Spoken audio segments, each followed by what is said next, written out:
Frustrated with a bland Odoo website that lacks a proper image gallery? In under 4 minutes, you'll have a professional gallery showcasing your products with your own photos.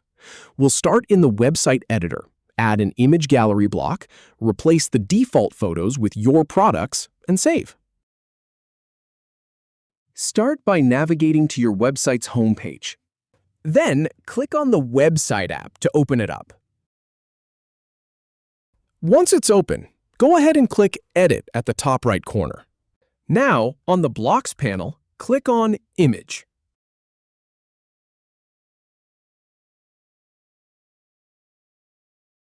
Then choose the image gallery you want to use from the options. Here, you can replace the template images with your own images. For example, we're going to change each image to our products.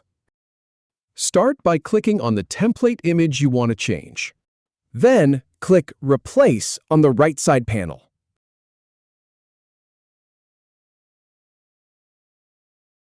Now click on the image you want to use instead.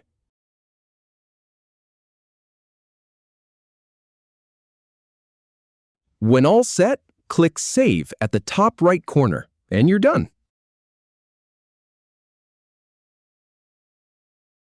If you have any feedback, or if any info is inaccurate, please leave a comment below. We'll do our best to answer or redo the video if needed. Thanks for watching.